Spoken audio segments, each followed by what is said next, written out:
Welcome to this week's Bible Topics discussion. We're glad you're with us today. We're going to talk about the relationship between King Saul's son Jonathan and David, who would later be king. A viewer requested a while back that we cover this topic, and we're glad to address it today. We've taken today's subject from 1 Samuel, beginning with chapter 18.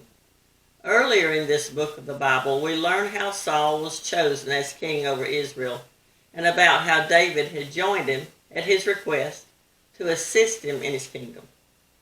Jonathan was one of King Saul's sons, and apparently he and David hit it off right at the beginning. They became the best of friends and remained closer than brothers until Jonathan's death in battle. You can read about Jonathan and his relationship with David throughout the rest of 1 Samuel and into the first chapter of 2 Samuel, when David chants a lament over the death of Jonathan. 1 Samuel chapter 18 verse 1 says, "After David had finished talking with Saul, Jonathan became one in spirit with David, and he loved him as himself." If you have a very close, very best friend, you know a little bit about Jonathan and David's relationship. You and your friend are probably so close that you can finish each other's sentences. You're just that close. Jonathan and David were so close that it had been suggested that they were homosexuals. Nothing could be further from the truth, for three reasons. The first reason is that the Hebrew word used here in 1 Samuel 18:1 is ahiv, which means just the general kind of love, like, or friend. It's actually the same word used in 1 Samuel 16, verse 21, where Saul is said to love David greatly, and he became Saul's armor bearer. It does not have anything to do with anything sexual. The second reason is that 2 Samuel chapter 1 verse 26 tells us that David lamented over Jonathan's death, saying that his love for Jonathan was more wonderful than the love of a woman. This suggests that Jonathan was so devoted in his friendship with David that it was almost unexplainable. He recognized David as being the next king and was willing to take a lower place rather than insist on being king himself, even though he was Saul's son and the kingship would almost assuredly belong to him. David was suggesting that Jonathan's love for him was better than that of a woman because Jonathan was so very loyal. He was simply stating that Jonathan's love was very, very deep. David's relationship with Saul's daughter wasn't so wonderful either, and that could have had some bearing on this statement. Apparently, Jonathan's love was better than hers. In 1 Samuel 18, he had given David his robe and his armor in a very selfless and sacrificial act.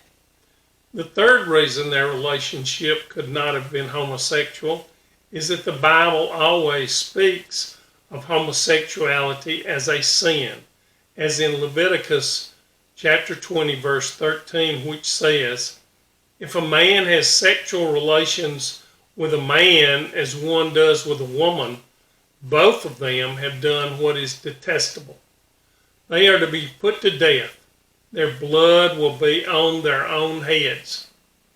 1 Corinthians chapter 6 verses 9 through 10 says, "Or do you not know that wrongdoers will not inherit the kingdom of God? Do not be deceived.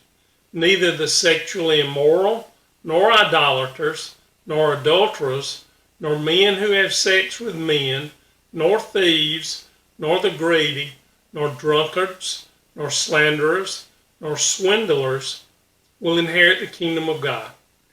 The sins in David's life were very obvious and brought to the forefront and addressed, as it was when he sinned with Bathsheba, and when he killed her husband, when he very pridefully had his troops counted, and when he grieved so for his son Absalom that his army felt like a failure. There is a verse in the Bible that speaks of close friends.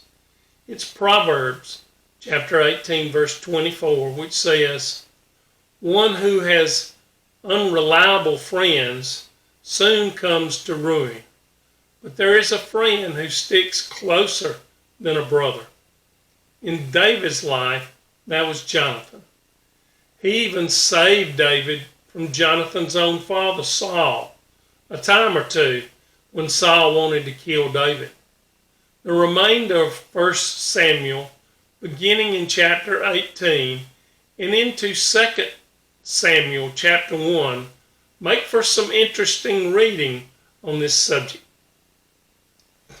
Well, that's it for this week. Please like, comment, and share, and let us know if you have any questions. We'd love to hear from you. If you have a topic you'd like us to address, please let us know. See you next week. Be blessed.